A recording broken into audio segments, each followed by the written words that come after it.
स्वागत है दोस्तों स्टडी फॉर यूपीएससी में। हम लोग science and take current affair continue पढ़ रहे हैं और ये जुलाई 2025 का पार्ट 3 है और अभी हम लोग जुलाई के बाद अगस्त की भी शुरुआत करेंगे।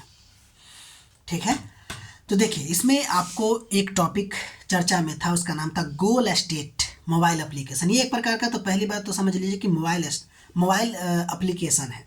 एक्चुअली हुआ क्या कि सांख्यिकी दिवस 2025 पर सांख्यिकी एवं कार्यक्रम कार्यान्वयन मंत्रालय के अंतर्गत जो NSO है उसने आपको इस मोबाइल एप्लीकेशन को लॉन्च किया, जिसका मुख्य उद्देश्य क्या था। तो मुख्य उद्देश्य ये था कि सरकारी सांख्यिकी को ऑन द गो सभी नागरिकों, शोधकर्ताओं, विद्यार्थी, नीति निर्माताओं के लिए सुलभ बनाना।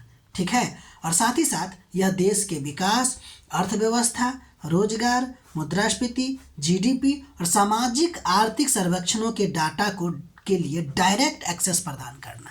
ठीक है, मतलब कि ये अलग अलग प्रकार के जो सर्वेक्षण है उसके लिए आपको इसमें ये डाटा रहेगा और आप इसमें जाके डायरेक्ट देख सकते हैं कि कैसा कैसा GDP का कैसा है, मुद्रास्फीति किस प्रकार का है, यानी कितना ज़्यादा है, अर्थव्यवस्था रोजगार की स्थिति कैसी है, सामाजिक आर्थिक सर्वेक्षण का स्थिति कैसा है, ये सब आप डायरेक्ट उसमें जाके देख सकते हैं। तो सिंपल बात है कि गोल एस्टेट क्या है, तो एक NSO के द्वारा जारी क्या एक मोबाइल एप्लीकेशन है जो देश के विकास, अर्थव्यवस्था, रोजगार, मुद्रास्फीति और साथ ही साथ सामाजिक आर्थिक सर्वेक्षण के डाटा पर डायरेक्ट एक्सेस प्रदान करता है।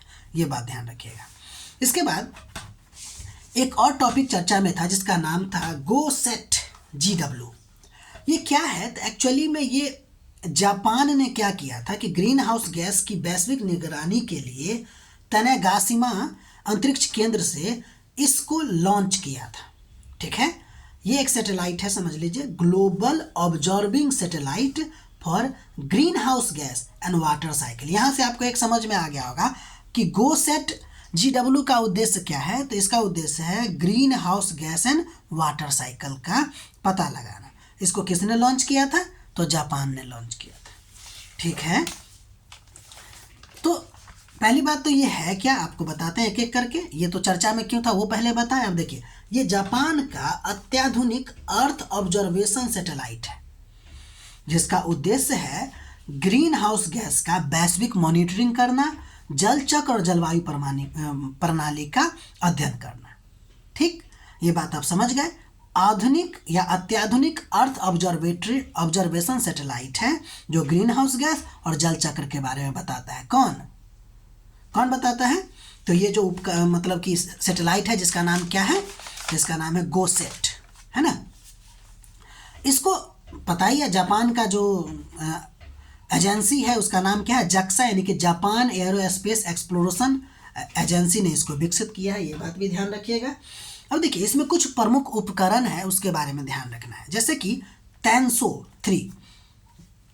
इसका फुल फॉर्म से आपको समझ में आएगा कि total anthropogenic and natural emission mapping spectrometer है। यानी कि ये क्या करता है, मानवीय और प्राकृतिक कारणों से जो GHG यानी कि ग्रीन हाउस गैस निकलता है उसकी मैपिंग करने का काम करता है। कौन, TANSO 3। और एक है आपको AMSR 3। इसका मतलब है कि एडवांस माइक्रोवेव स्कैनिंग रेडियोमीटर 3। ये आपका इसका काम क्या है, तो वर्षा, समुद्री तापमान, समुद्री बर्फ, वायुमंडलीय जलवाष्प इत्यादि को मापना, यानी कि जल चक्र और जलवायु प्रणाली के बारे में आपको बताना। तो ये बात ध्यान रखिएगा, ये बहुत इंपॉर्टेंट है कि ये जो GoSat है वो क्या है, तो जापान के द्वारा जारी किया, मतलब कि लॉन्च किया गया अत्याधुनिक अर्थ ऑब्जर्वेशन सैटेलाइट है जो ग्रीन हाउस गैस और जल चक्र का क्या करता है, मैपिंग करने का काम करता है।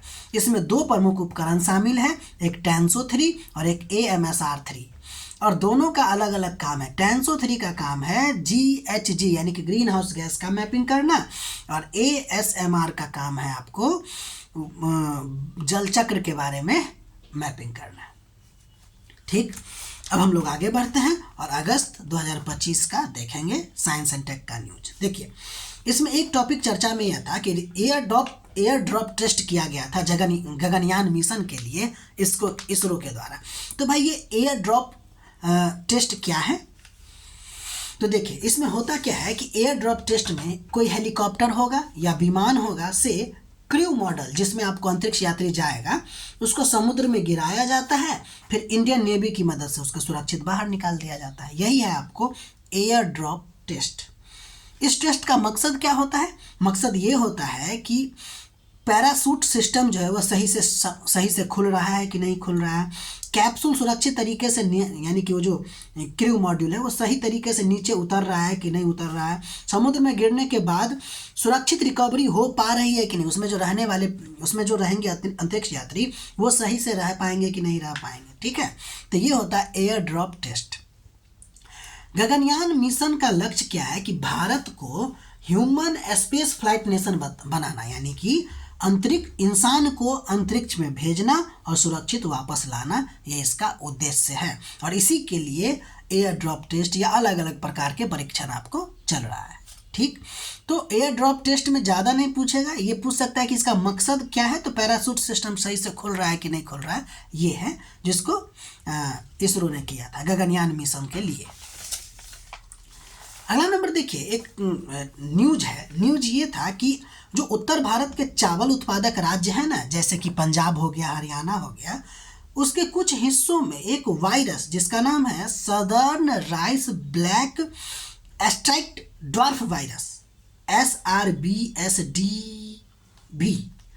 जिसे आमतौर पर धनाई या धान में बौना वायरस कहा जाता है, इसका प्रकोप बढ़ा, यानी इस वायरस का प्रकोप बढ़ा है। ठीक है, तो ये इसके बारे में देखते हैं कि वायरस क्या है। तो एक प्रकार का पौधा का वायरस है, इसमें तो आप समझ ही गए हैं। ये वायरस क्या करता है, चावल के पौधों में बौनापन लक्षण को क्या करता है कि लाता है, पत्तियों का काला हरा हो जाता है, वृद्धि में कमी हो जाती है, जड़ कमजोर हो जाता है, यानी कि पौधा बौना हो जाता है, छोटा हो जाता है। यह वायरस स्वयं नहीं फैलता, इस बात को ध्यान रखिएगा। इसके लिए एक छोटा सा कीट जिम्मेदार है जिसका नाम है व्हाइट बैग्ड प्लांट हॉपर। ठीक है, WBPH द्वारा ये फैलता है। ध्यान दीजिएगा, एक बार अगर ये संक्रमित हो जाए तो फिर आपको वो पौधा उस पूरे दिन, मतलब कि कहना 10-15 दिन के बाद ये लक्षण दिखाई देता है, और फिर वो पौधा में यह जो रोग है वो खत्म नहीं होता, यानी कि अपरिवर्तनीय होता है ये रोग, और समझ लीजिए कि पैदावार खत्म ही हो गया।